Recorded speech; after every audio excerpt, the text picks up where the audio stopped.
Hi everyone, I am back to work on the rest of this Ivy page. The sun keeps popping in and out and it's right across the page, so I may have to close the blind. It's quite a thick cloud though, so we might be okay. We'll see how it goes. So we've got the teapot to do, which I'm going to do first, and then we've got the flowers and the leaves. Now I'm thinking we really need this teapot to stand out. It's the main part of the page. It's the tiny teapot belonging to House Mouse from the story, so we need it to be quite vibrant. Now I'm thinking maybe some very bright pinks might work. So we've got this sort of rose pink in our castle arts, which is our lightest pink, and maybe the cherry pink with it I thought might stand out well. I'm actually going to use my darker pink first. As I said this is the cherry pink, and we are going to do, well, let's come in closer for you. I will move into the centre so we're not blurred. I'm going to do the areas that I think will be darker. So the bottom of the handle, our handle has gone a little bit blue from the background, but I think we'll be able to colour over the top of it okay. Erasing it is an option, but it's a little bit tricky because we then take away the background. So I'm just doing it areas I think I'd like a little bit darker.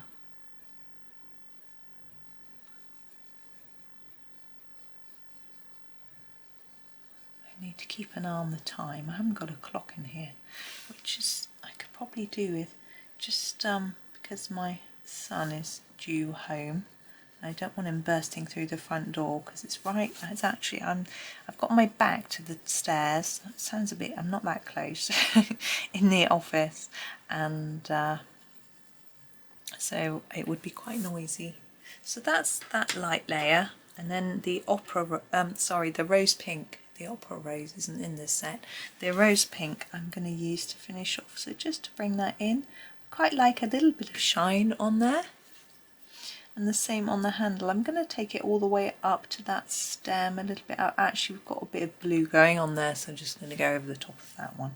Not worry about the shine.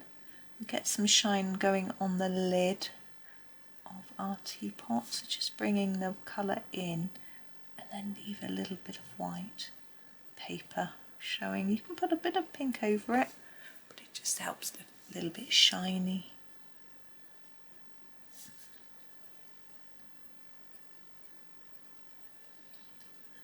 I like a bit of shine.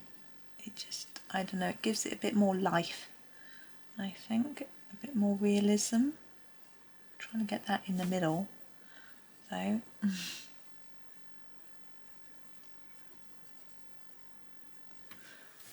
Yeah, there we go.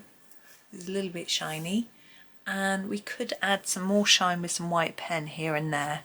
I'm not going to do that. Actually, I think I'm going to leave it for now. I'll decide about white pen at the end, or else I'm just going to smudge it.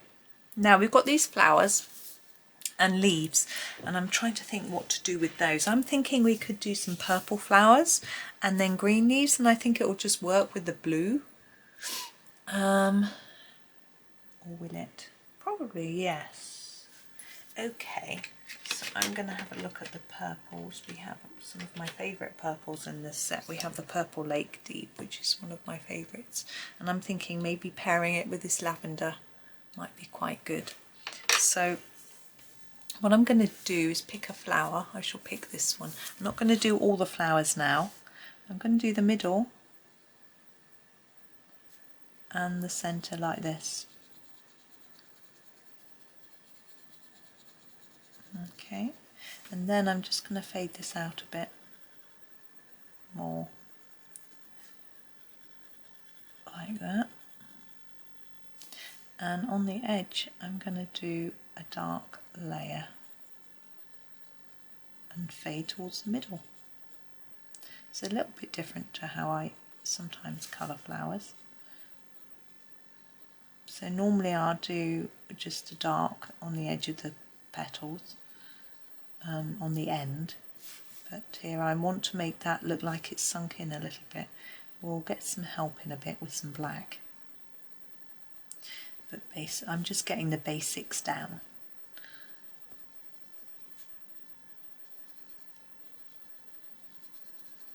my voice is okay. I've got a bit of a sore throat now.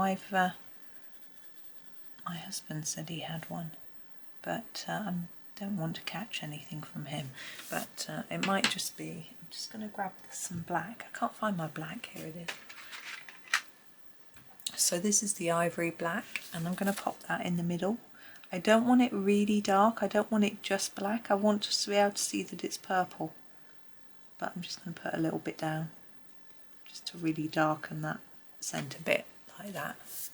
And then we're going to go in with our lavender.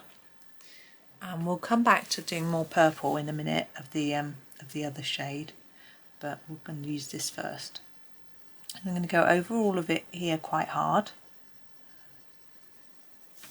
and then start to fade it towards the middle. And what I want to try and do is get an even fade without lines, so it looks like you can't see the transition between the colours. Now I am joining them up, I don't want it to be white, but I want it to be a lot paler in the centre. We can enhance this later with more layers of the darker purple.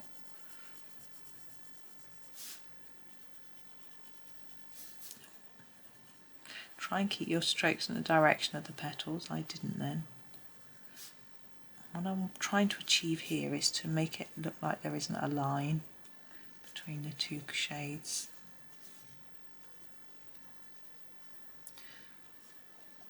Right, now back to the darker purple.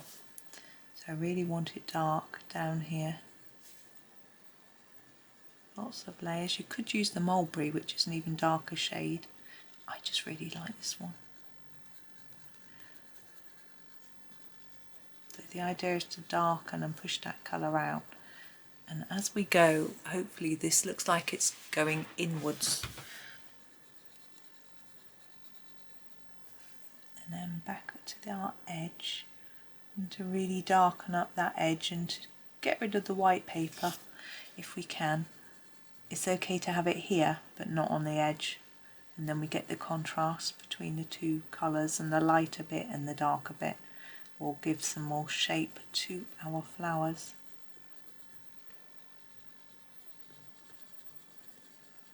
You can put a little bit into the middle as well if you wish to.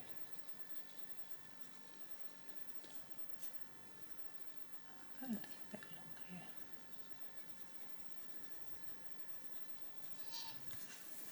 Now back to the, whoops, sorry, that was a loud clatter, wasn't it? Back to the lavender, and just tidy it up really.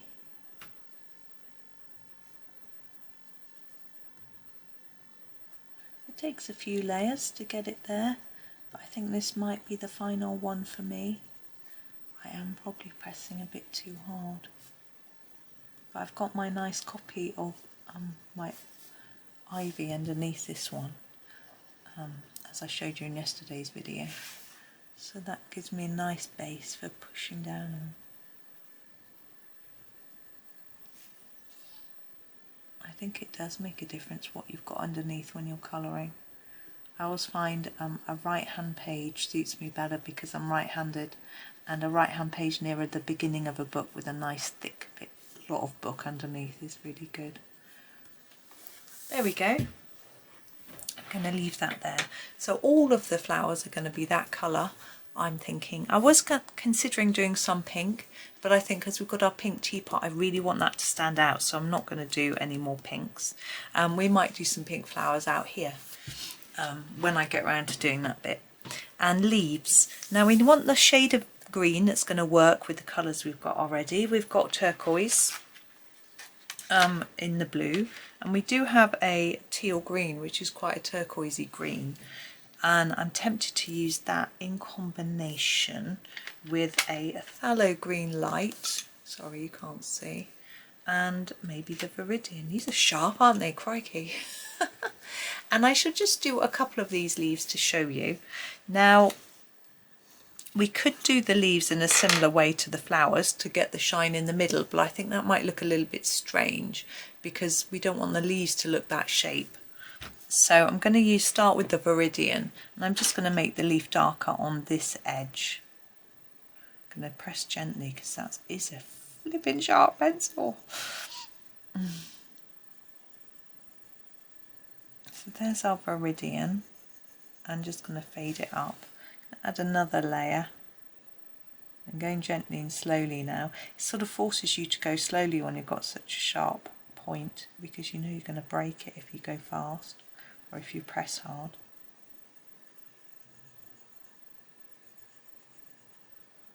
I'm expecting the phone to ring at any minute. My mum's probably going to ring me soon. Phthalo green light. So I'm going to go right over the top of this and then take the colour up towards the tip. I haven't spoken to her for a few days. She was out at a party yesterday, so I want all the gossip. It was a sort of family party. There was a sort of open invitation. It was at a pub, so anyone could go. But I was watching actually that was Saturday night. I was watching the there was a sort of concert for the Queen. I was watching that, and I don't know the family that were there that well. Teal green light. They are lovely, but we're just going to use this all over to blend it together. I hope that isn't too blue. I hope that's going to work with the background. I think it will. So there's our leaf. So all the leaves are going to be done in the same way, with a darker this end and a lighter tip. So for this one, where we haven't got an overlap, it will still be darker here with the darker stem and the lighter tip. And the only other little thing we've got to think about is that butterfly. I shall start the butterfly by doing the body in a cool grey deep. Maybe actually I want the lighter. No, I'll just use this. There we go. Now the wings. I'm thinking, yeah, that's the one we want. We use this is the Aubergine. I don't want it too dark, but I think if it's a mix between a pink and a purple, which I always feel this colour is, then it's not too similar to the flowers, but not too similar to the teapot either. I assume this is our Inky Butterfly. So I'm going to go back in with a few extra layers near the middle, and then I'm going to grab a lighter colour to finish the edge. Oops. I'm going to use the purple. Whoa! I didn't draw. No, I didn't draw on the page. Purple. And just finish off the wing tips and blend that down.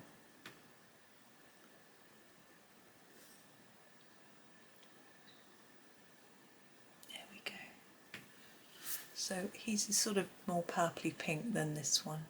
So that is that bit. I'm not going to do lots more of the page with you. I might do actually one of these leaves because they're a little bit different. So we start again with the Viridian and do the base.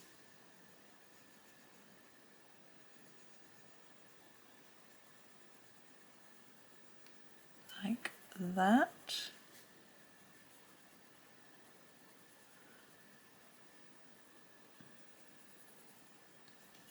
Then we go to the phthalo green light. You could use a phthalo green if you'd rather not have more of a transition, but I think if you layer it up, it does work. Like that. And then the teal green light. I don't know if this is a bit close to the colour of the blue. I just thought it would sort of match the blue. I think it'll work.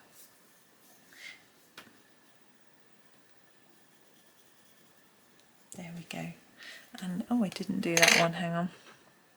We use the phthalo green light again for this one. Now where they overlap, you could put a bit of shading. You could put some black as a sort of shadow if you wanted to along here. I'm not going to do that at the minute. Teal green light, I would decide at the very end whether I do that or not, so it would depend on how it looks.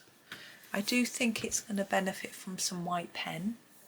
I'll probably do some shine lines, some dots and different things like that. What I'll do is I'll finish it and I will show you. I'll finish all the flowers and leaves, and then I'll come back on and I'll show you my white pen work at the very end. I think that will be the best thing to do. So for now, I'm going to go on. You might want to pause and colour yours, or you might just want to have a look and see how it finishes and or whatever. But for now, thank you, and I'll be back. Hi, I am back, and here is the finished piece. Let's move in a little bit for you so you can have a look. I am going to grab a white. I didn't even get it ready, which wasn't very good of me. I'm going to use a Posca. This is the finest Posca, the PC1MR. Just give it a shake and add a few lines here and there. You can see it's the really little tip. I don't know how easy it is to see. We're going to put a few shine lines on our teapot to start with. I'm going to put one here and along the lid like that, and maybe there. And I felt that these needed a little bit. I'm not going to do them right in the centre. I'm just going to do a few dots around the centre. I want the centre to look nice and dark. I'm trying to sort of dot with different size dots. If you do it fast, get a different sort of size, I find, and all around each one just a little bit. I think it just adds a bit of interest and sort of draws the eye a tad. You don't have to do that if you don't want to. But that is us, that done. I haven't decided what I'm doing for the rest of the page yet. I've decided I'm definitely not going to do my swirls really black like there. I'm not sure it will work or look right really, but I probably will go with the silver line around the outside of there. I will probably go with the lightest blue on the background of this bit, and maybe pink flowers. But again, the swirls I might do in silver, like the silver line around there. I think that's probably what I'll do. When I've decided and I finished it, I will share it. I'm not sure when that will be, but it will be on my Facebook page for you to go and look at when it's done. But I can't say when I will finish it. I've got other projects on the go, so it sort of depends really on what I'm up to. So that's me. So thank you for watching. I hope that was a useful little pair of videos for you, just to sort of help you with backgrounds in Ivy. I realise the person asked for it probably wanted a bigger background really, but I just thought it'd start off really simple. And you can use this for a sky by just doing darker near the horizon and then fading upwards, or doing it the other way around. So the technique can be used for a sort of horizontal sky rather than a circular image as well. But I just really like this image, so it was really fun to have another go at it. But thank you so much for watching. As I said, enjoy your day and happy colouring.